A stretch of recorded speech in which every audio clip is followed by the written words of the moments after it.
Barnstorming America, Stories from the Pioneers of Women's Basketball.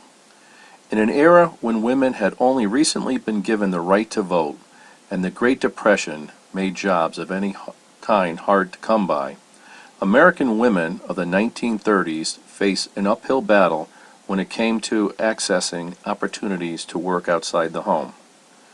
About the same time, the relatively new sport of basketball was gaining popularity in America and its schools.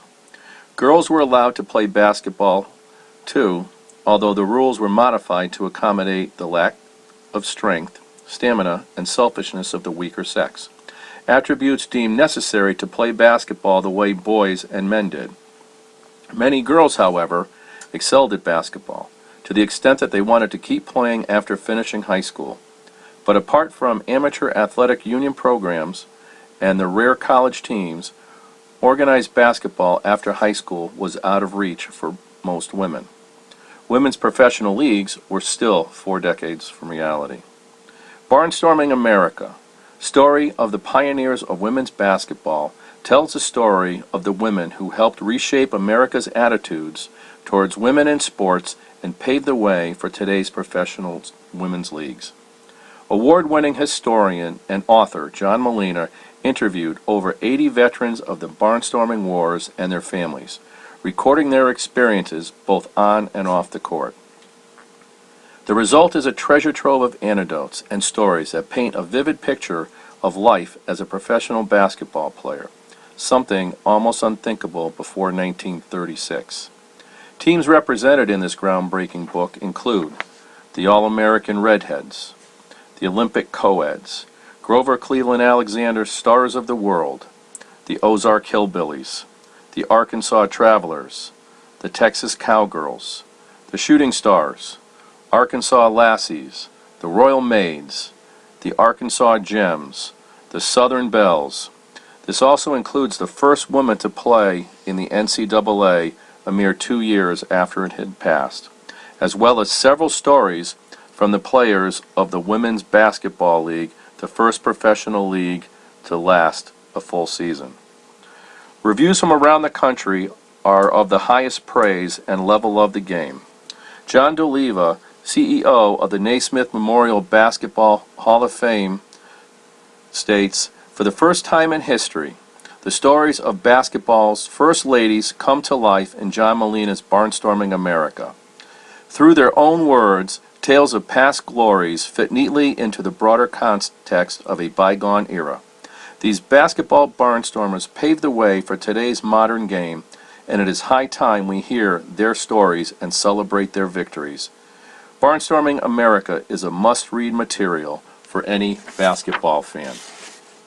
Chris Voles, Executive Director of the Collegiate Women's Sports Awards and the Honda Cup, remarks, "It is a league of their own, mixed with a bit of Forrest Gump in chronicling American history and women's basketball at the same time. John Molina has taken his love for the game and for those who gave it their best and woven tales that are important to the fabric of women's basketball and women in our society in general. A terrific piece." Danielle Donahue, Executive Director, Women's Basketball Coaches Association, goes on to add, "It is paramount importance that we remember and honor the contributions of those who have come before us, and that we reinforce the significant impact the game of women's basketball has had on individuals and our society as a whole. We know that we stand on the shoulders of giants." Thank you, John, for sharing these priceless stories with us. I love the book. The book is available at Acclaim Press and Amazon.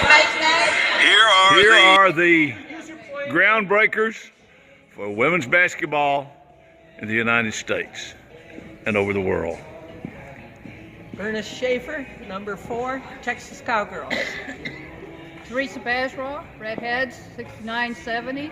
Royal Maids, 70-71. Elvira Peps Newman played 2 years with the Cowgirls, owned with a partner team called the Shooting Stars Arkansas Lassies for 9 years, and then had my own team, the Arkansas Gems, for 15 years. Sue Petzall, number 5, and I played in 1969-70 with Southern Belles. for about 2 years. Diane Kirkland, number 9, Southern Bells, 1969 to 1971. Lucille Thompson, number 7, 70 to 71 on Southern Bells, and from 71 to 72 for the Royal Maids. John Molina, I'm just a big fan of all them, and the author of Barnstorming America. Jenny Hill, Texas Cowgirls, 1959 to 1964. Debbie Smith Loftus, All-American Redheads, number 6, 1967-68. Vicki Nelson, Arkansas Gems, 77 through 88. Glenda Ledbetter, 1963-64, 64-65 with the Redheads, and 1 year with the Southern Bells. Wilde Kelly, All-American Redheads, 67-68, Royal Maids, 68-69. Sandy Mann, All-American Redheads and Southern Bells, 1963 through 1971. Patty Bruce, All-American Redheads, 75-76 College Edition from Oklahoma.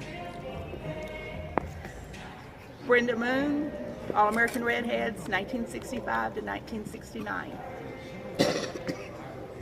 For my mother, Kay Kirkpatrick, All-American Redheads, 1936 to 1940.